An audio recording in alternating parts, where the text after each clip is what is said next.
Hello, my name is Gerhard and I'm a data scientist and book author at SAS. In my data science case study today, I'm going to show you how you can use analytic methods to check the alignment of your data and of your processes with predefined pattern. This data science case study is taken out from a larger collection of data science case studies. Today we are looking at the alignment with predefined pattern, but there are also other topics on text analytics, Monte Carlo simulations, or on the application on analytic methods like regression analysis to explain your forecast errors, or survival analysis for headcount analysis for employee data. Today we would like to see how analytics can help us to identify those customers or those transactions that show a behavior which is quite different from what we would have expected. The methods that we are using here is we take a look on chi-squares independency tests and on Benford's law. Let's start with some overview on the Benford distribution. Let's now have a look on what the Benford's law is all about.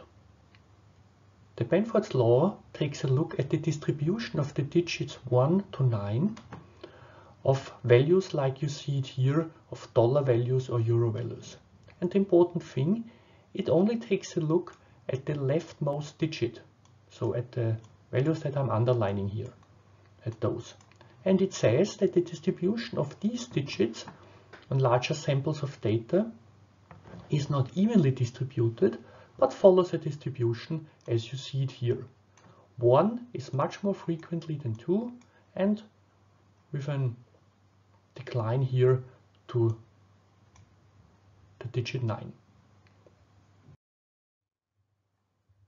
The first one to recognize this was already back in 1881, the astronomer Simon Newcomb. When he investigated the logarithm tables, he found out that in his logarithm book, some pages were much more frequently used, they were much more folded compared to others. And he found that those with a number starting with 1 or 2 were much more frequently accessed compared to the others. It was then only in 1938 when Frank Benford took a closer look at this, analyzed the data from a large number of domains, and formulated the Benford's law as a distribution, as you see it here, with the following formula. That it says the probability of a certain digit occurring depends on the value of the digit itself, and we see it has a decreasing distribution with increasing digit value. In 1972, Helverian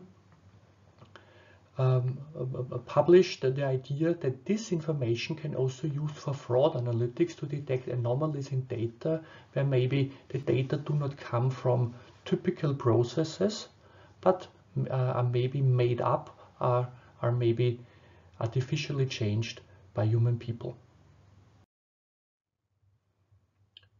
So let's take a look here how Benford's law, examining the Benford's distribution, can help you. Here we see that we have the data, for example, for account B. We see in blue, the blue line over the digits 1 to 9 is the observed frequency from our account B for a certain customer, compared to the gray dotted line, which is the expected Benford distribution. So we see that this is quite aligned with what we expected, and the p-value from the chi-square independence test is 0.92, which is quite a large value for this data. So we might assume that there is not a reason to doubt that this data really comes from the assumed distribution. Let's now have a look on another account, here on account K. We see that again the distribution of the first digits of the values at this account is here displayed with the blue line, and you see the dotted line again as the assumed Benford distribution.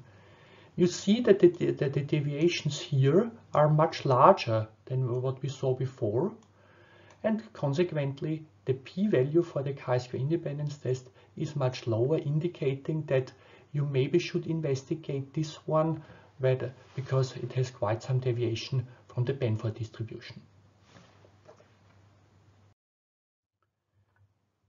So we see here that a very simple method, the chi-square independence test, can help you to judge for each customer. We see here the customer ID. What is the chi-square value where I can rank it for, or what is the p-value of the chi-square test? And you can use this now to rank your customers who has the largest deviation from the expected distribution. So we are using a data science method to find out how close is the distribution of values in an account with the expected distribution. And the output of this data science method, for example, the p-value, can now be used to rank them. And in order to say, if you would like to investigate this, rather start from here. Here are the most suspicious one, those with the highest deviation. This is a very important feature of data science methods. It can not only highlight a certain outcome, they can also give you a ranked list where you should look first in order to potentially find anomalies or have reasons to start an investigation. You can also now apply this method to analyze other relationships or the accordance of processes and analysis subjects with predefined pattern. Let's have a look at the following example. Let's now take a look on an example from the leisure and the transportation industry, where we want to find out whether the sales representatives of a company follow the predefined pattern. The example that I'm showing here is that we are talking about a company in the catering business, and they have to subcontract other companies in order to make sure that the peaks and the varying business demand over the calendar year is covered. So we see that over the year we have a quite varying pattern here. We see that there's quite a demand here in the summer season from May to August. There's quite a demand here around Christmas, and there's also a peak in February, which might be the case that this company is also active in winter tourism in the Alps when many people go skiing. The salespeople of this company are forced to close their subcontracts following this seasonal pattern in order to make sure when additional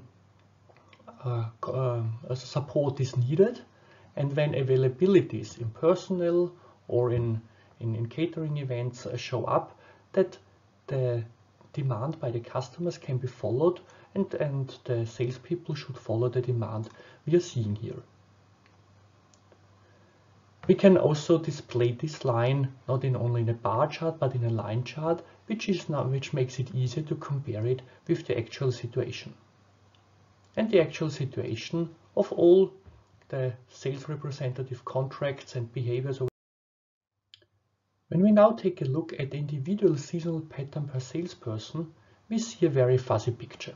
Again, our black line here shows the assumed demand and the pattern, the typical seasonal pattern for that company. And with the many lines for each individual salesperson, for each individual subcontractor, we see that there is almost nothing to recognize or nothing to cluster. We can now use the same method as we saw before in order to get away from this unclear picture where we cannot review the individual to a better picture by applying the methods to rank our salespeople. So what we are seeing here is, if we now apply the same method as we used before and say we would like to see the top 10 salespeople who have the lowest deviation from the assumed pattern, we see that those 10 salespeople are those, and we see how they follow the predefined pattern. We can also use this method to see what are the top sales who do not observe any seasonal variation overall, who have an almost quite flat curve. Also, this is at least we would like to see, maybe these particular people have a specific reason to do so. Maybe they are in charge of a certain region where the seasonal pattern is not as strong as we see it here overall, or maybe they're dealing with a certain sub-industry. But we would like to find out and get a list of them in order to see what is the reason behind this. With this method, we can also look at the very end of the sorted list to see those who have the highest deviation, who almost seem to work against the predefined pattern, who are low, who are high when the overall trend is low, who are low when the overall trend is high, to see who are those who have a very high deviation. Maybe there's a reason for that, maybe we just want to have a conversation with them. So analytics in this case helps you to get a clearer picture, and it's very nice to show this from noise, where we just see we have our assumption but we do not know who are those who observe our pattern or not. Analytics helps you, and analytic methods help you here to define manageable segments. So we see those who are very close to our trend, who do not have a trend at all, or those who work against our trend. So this picture is not only true for the analysis you are seeing here, this is true for many other analyses as well, walking from noise to manageable segments and to insights. Let's come to the conclusion of what you've seen here. Analytic methods allow you to quantify the relationship from an assumed distribution. Who is close, who is far away from that. We've also discussed the Benford's law, and it's often used for accounting data and in fraud analytics, but can also be used for other methods as well. And we see what we have displayed in the previous example, that analytics is very helpful to provide you here a clearer picture. In this case study, you have seen that analytics and data science is here to help you to answer your business questions. You have seen that analytics gives you a very objective picture to see which analysis subjects are very close to a predefined pattern and which are not. And it allows you to automatically get these findings and rank your customer lists or your account lists to see where you should start to investigate, and you can repeat your analysis on a frequent basis, on a monthly, on a weekly basis, automatically. The case study that I'm presenting today is part of a larger collection of data science case studies. In this webinar series, I'm going to present more data science case studies, and I look forward to welcoming you to other sessions as well. If you like the content, you see here in the slide that you can find more on the DACH YouTube channel, you can interact with me on social media, and you can find more content that I provided on GitHub or in my SAS Pressbooks.